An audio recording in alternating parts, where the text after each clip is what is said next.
Good morning, everyone. Thank you so much for joining us here this morning. I am Elena Sylvester, and I'm part of a 3-person team here from UNICEF. I would like to introduce Francis Wells, who's the head of Strategic Partnerships, and Paula Trujillo Bell, who also works in the Strategic Partnerships team. We're really, really happy to be here. So, of course, we got started a little late, so I'm going to jump right into it. So, when you think of the name UNICEF, what comes to mind?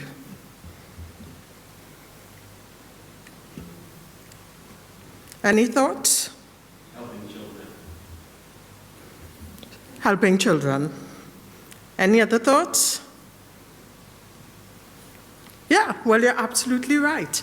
It is about helping children, but the question is, in what way do we help children?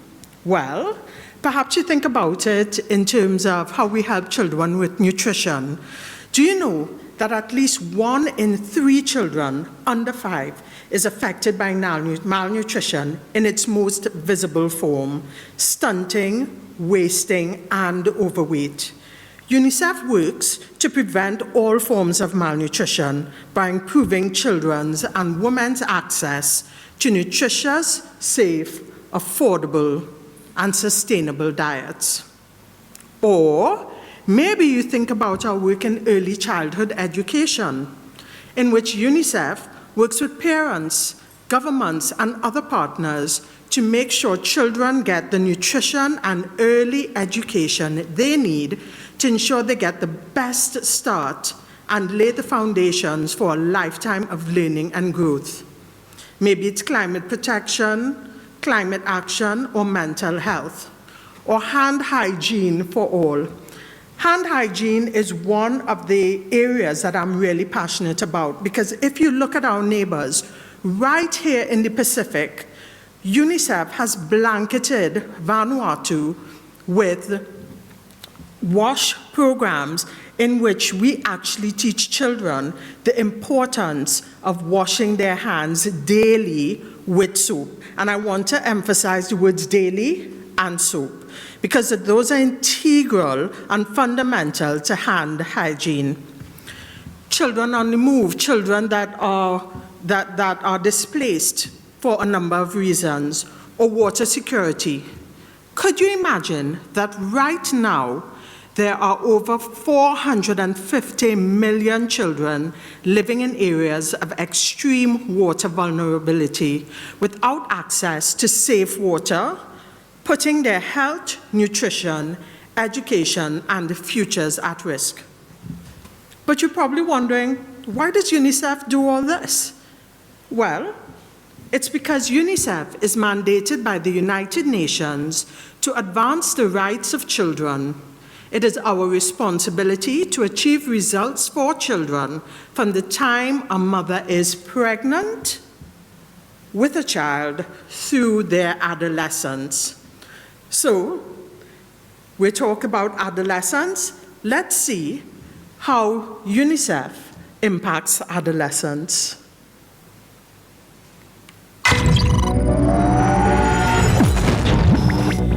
To be a part of this initiative makes me feel very empowered. Every girl has a mission to be completed. If we just break the stereotypes, everything will be much more helpful for everyone. You live in the 21st century, STEM and STEAM is very important.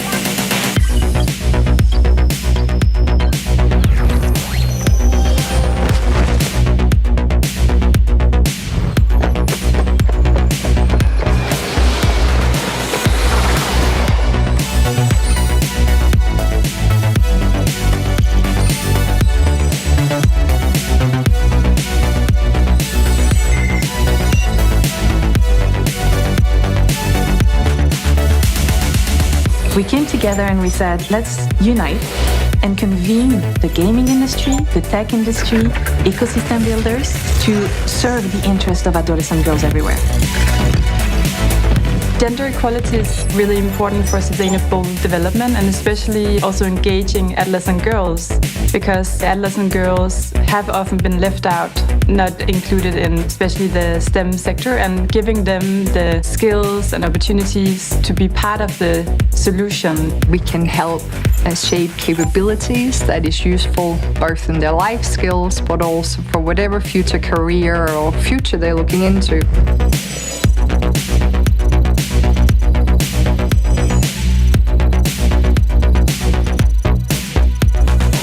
I think it's key to add more women and girls' voices in the gaming industry because that's the only way to making an arena that is equal and where both women and men shape what's happening. There are so many different roles that you can do within the games industry, so whether you are a musician or an artist, or whether you're really technical, whether you want to be a designer, there are opportunities everywhere. When we work together to set some standards, we can elevate the debate, and make it as a systemic change.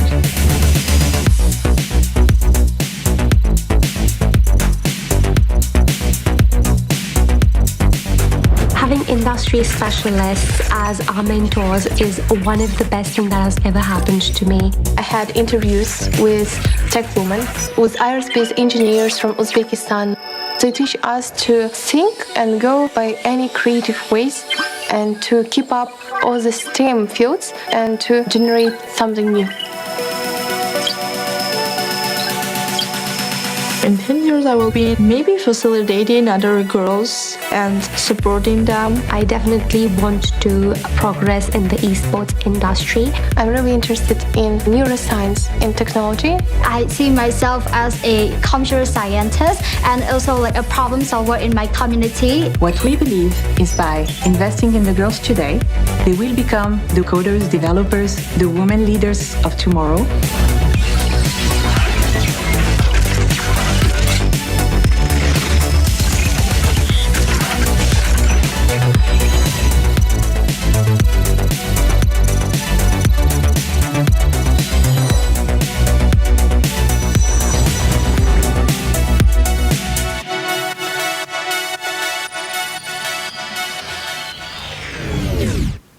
So tell me, how many of you knew about this side of UNICEF and our work?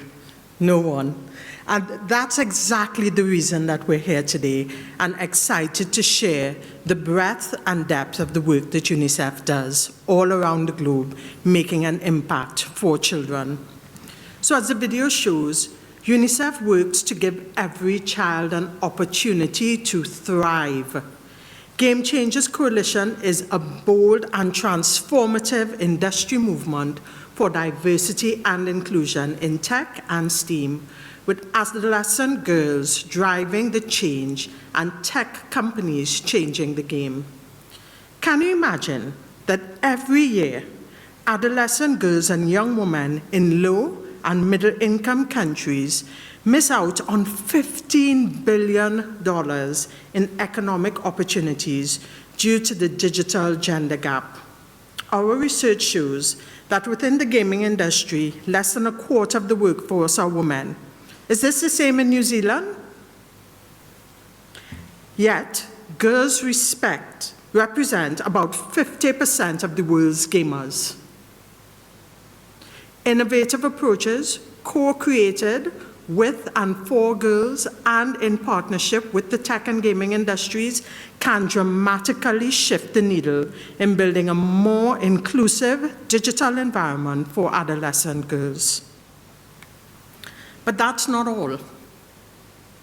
UNICEF also works in child rights and business.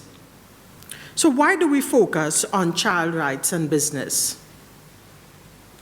Child rights and business is important to us because we believe that we can collaborate with the digital sector on developing the guidance and additional resources to effectively assess child rights.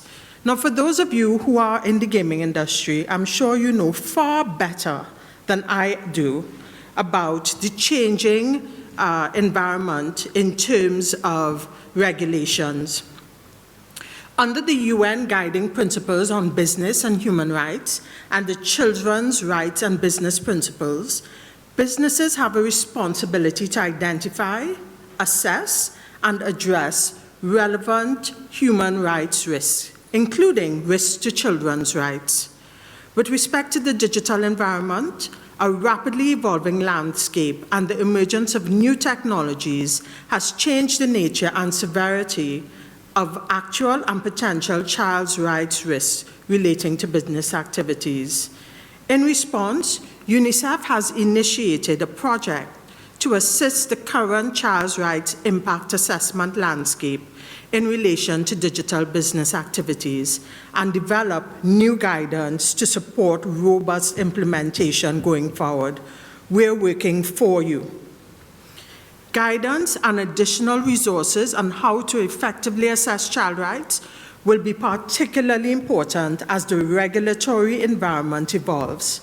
I'm sure you're aware that there are several regulations, notably the EU Digital Services Act, UK Online Safety Act, for instance, that are shaping how the technology industry assesses risks, addresses adverse impacts, and discloses those risks to the public. While these regulations do not currently require the assessment against the full spectrum of child rights, they do identify specific rights that should be considered by business, especially in pursuit of the safety of children online. UNICEF is working with partners to develop global guidelines that supports the robust integration of child rights within business and efforts to identify their human rights impacts in relation to the digital environment. We hope that projects such as this can add value to the work that you do. And there is more.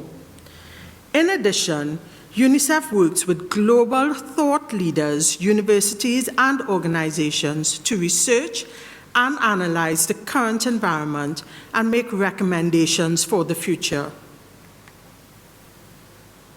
This includes preparing a range of reports that actually analyze what is happening in the industry and how children are being impacted by the industry. So now that we have shared how UNICEF works to help children by addressing diversity and inclusion through guidance that supports business and thought leadership, I hope that you will be more interested in finding out about how we can work together to really make an impact and make a difference in the lives of children. UNICEF is present in over 190 countries, and that's for 75 years, for over 75 years. So that makes us unique, as we are the only agency that has this level of presence, both in national capitals, but also at community level. It means that we commit to long-term results and scalability around the world. For UNICEF, our #1 partner in countries is the government, and likewise for the government, UNICEF is their primary partner for children's issues.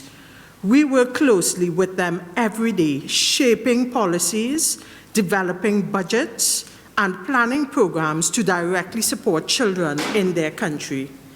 And given this, we play a convening role with government and with NGOs, the public and private sector, and other stakeholders in the country. So essentially, all this is done around 5 goal areas to meet the needs of children and young people. Every child survives and thrives. Every child learns and acquires skills for the future, is protected, has access to inclusive social protection, and lives in a safe and sustainable climate and environment. Everything that we have just shown you demonstrates how UNICEF works across the life cycle of a child, from conception to adulthood, and in many areas we are the global leader. This means that UNICEF engages and shapes the future of children at national and global levels so that every child survives and thrives, learns and acquires skills for the future, and much, much more. But folks, let's be real. We know that children today face a range of challenges. Global economic crisis. Imagine that an estimated 150 children have fallen into multi-dimensional poverty due to the economic crisis caused by COVID-19, with only a quarter of the world's children having access to social protection, and the economic crisis is forcing the most vulnerable into child labor and child marriage. There's increasing humanitarian need. Even before the COVID-19 pandemic, humanitarian needs were on the rise due to conflict and climate change.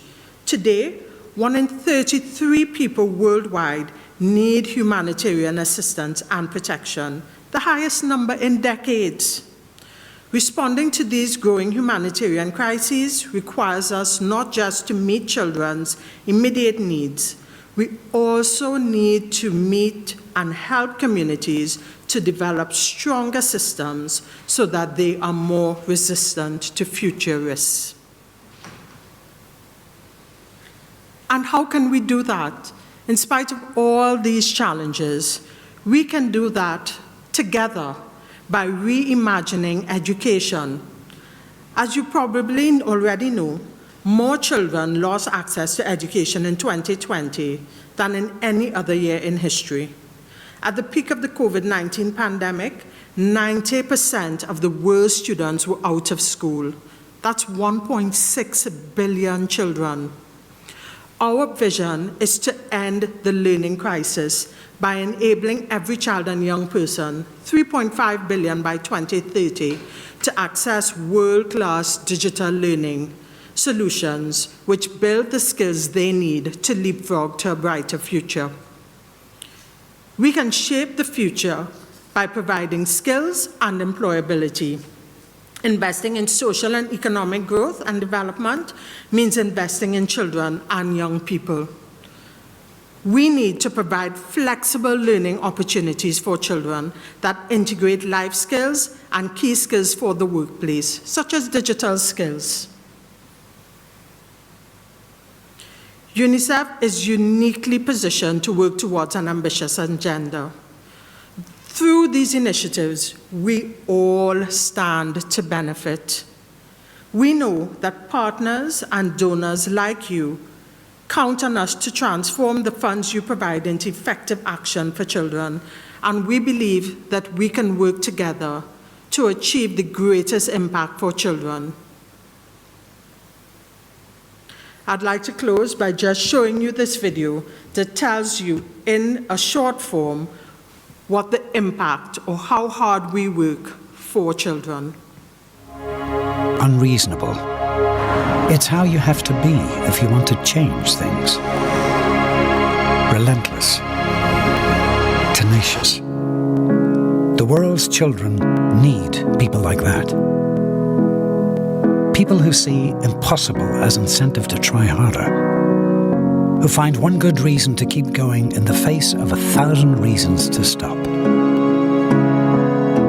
So, shout out to the hardcore, because big problems need big solutions from big game players. You know the type, the determined, the persistent, the unreasonable. UNICEF, in more than 190 countries and territories, we never give up until the rights of every child are protected. Are you with us? UNICEF, for every child. We know that our vision is ambitious. Realizing the rights of every child, including adolescents, especially in the most excluded areas of our world, is seriously ambitious. But behind every ambition is an individual child whose life can be changed forever with our support. And that's why we're here, to ask you to join with us on this journey so that together we can shape the future. Thank you.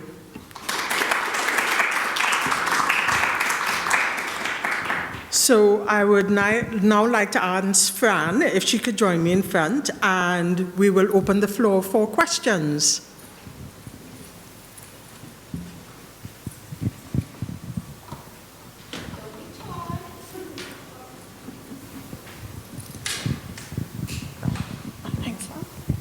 Hello. When you showed one of the previous slides, you had Armenia pointed out. What's the situation in Armenia at the moment? Yeah. So that is related to one of the areas in which the Game Changers Coalition is being run. And part of that story with the whole aspect of the Game Changers is really how we include adolescent girls, as we've said. So one of the challenges in education is that we're seeing that more and more girls are not getting the opportunity to be exposed to the types of skills that they need, the math and science and engineering skills. Girls are being excluded from skill development in those areas. Yeah, and just to add, the Game Changers Coalition launched last year, so it's relatively new, and so we were piloting it in 6 countries. It's been very successful, so now we are piloting it in a few more. So we launched in Morocco very recently, and then there are hopefully plans to launch in Malaysia next year. And UNICEF works at scale, so we always test a program, pilot it, adapt it if needed, and if it's working, then try to scale it up and reach as many children, or in this case, as many adolescent girls as possible.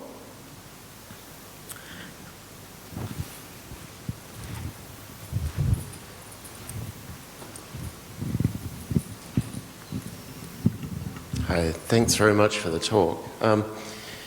I guess it'd be great to get an understanding of what joining you on the journey means. You know, I think certainly from our perspective, you know, we know that there's 2 opposite ends there in terms of taking the material that you've produced and rolling that back into our own practices and trying to roll that back through, you know, New Zealand as an industry. And then there's the other donation end. Is there something in the middle where game developers can also get more practically involved and be donating time or energy, whether it be boots on the ground in terms of, you know, like our footprint in Colombia, which is outside of the current set of countries you're targeting, or that we can do from New Zealand, given that New Zealand game developers notoriously don't have money? Yes, so in the countries where we've been piloting the program, we are working closely with the gaming sector, and so any companies with a footprint in those countries are really of interest to us. And I suppose as the footprint grows as well, that means more opportunities for companies. I don't know if Colombia is one of the countries that we'll be looking at anytime soon, but I'd quite like to check that because, of course, your company and a couple of other companies have a presence there. So I think it changes all the time. I think those are the 3 opportunities that exist at the moment. So incorporating child rights in business principles and our guidelines in the work that you all are doing. We are looking for funds for this work. You know, that's ultimately, it's not possible without funding. And so we do want to connect with as many people as possible. And also recognizing that, as you say, I think there's an amazing gaming sector here, but it's not necessarily full of huge companies with unlimited budgets. So I suppose in that respect, we try to look a little bit creatively.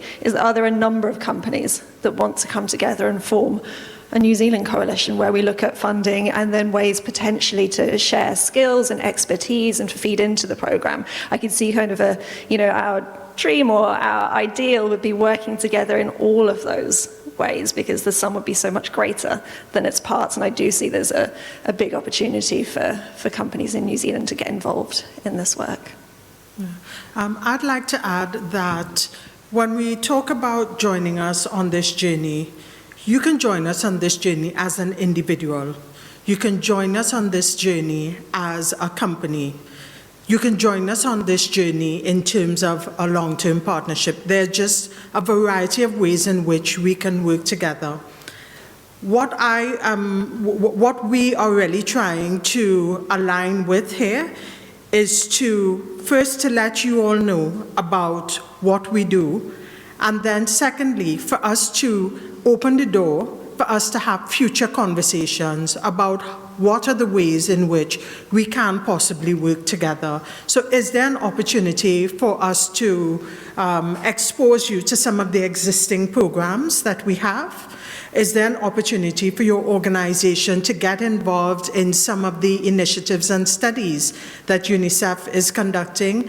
Is there an opportunity for you to work with us in terms of developing, as we demonstrated? One of the things we do is we actually come back to businesses, to you who are in the sector, when we do our studies to find out what do we need to put in place for child rights? How is the sector developing? All that is part of this global sphere in terms of how we can work together. Because ultimately, what we hope to do is to work with you for the long haul to really try and impact and change what's happening today for children everywhere.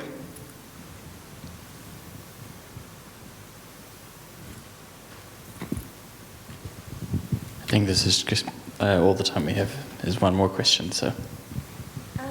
You were saying that the Game Changers program is a success. How do you measure the success of something like that? Great question. To be honest, the slight challenge we have with UNICEF programs is we do lots and lots of different programs around the world. So I can't probably give you an exact answer this instant, but I'd love to take your email address and follow up on that question.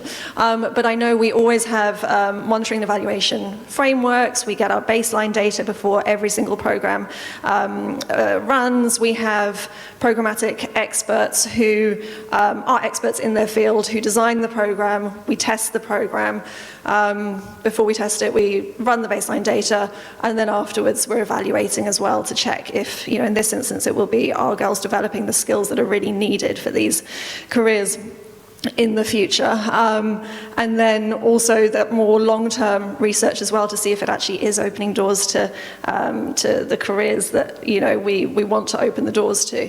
And that will probably take longer to get the results for. But it's definitely a very, very core part of all of our programs. That's the model that we have. It's, can we create something based on all the expertise we have, and then can we test it, check if it actually works. If it does work, then we scale it up. So the fact that it's just recently launched in Morocco and that we're looking at Malaysia shows that we are getting those good results, but exactly what those results look like, I would have to check with a colleague. But if I could take your email address, I'd love to come back to you on that. Yeah, and some of the great information that we'll be able to share with you later is details in terms of the number of programs that girls actually developed. I mean, like there were, I think, something like 3,000 ideas that they produced coming out of being experiencing the Game Changers Coalition, getting young girls enthusiastic about what opportunities exist for them. And if I just go back to your question about Armenia, and if I just take it broader, what we see happening now for adolescents is if a family has opportunities and they have a boy and a girl in the family, then the boy, there's a lot of focus on giving the son opportunities, especially when it comes to things like math and engineering. And in some parts of the world, the girls are being asked to still perform traditional roles, like stay at home, help take care of the younger siblings, help your mom cook, take care of the house. And what we are hoping to do with initiatives like these is try to present, if the children see opportunity and they could share that with the parents, maybe there can be a movement where everyone changes the way in which they engage with their adolescent girls. And that for us is very exciting. Yeah, I think that's really key, challenging those gender norms, because we see it from the youngest age. So in a kindergarten, you see the girls' corner, which is pink and has the dressing up toys, and then the boys' corner, which has, the building blocks. And, from that tiny, tiny age, already it's almost as if girls are not going to have access to the same opportunities to learn, and then that continues as they get older. If there's one iPad at home, the boy is often prioritized to be able to use it for their homework. So it's really trying to fight against those gender norms that can be so instilled at an early age, and in particular focusing on adolescent girls so that they can access the jobs of the future, really, and the jobs that are actually going to make them money and help them to break the poverty cycle. Cool. Well, we're just out of time now, but thank you very much for your presentation. Big round of applause. Thank you. Thank you all for coming, and we hope that you consider joining us on this journey and spread the word, please. Thank you.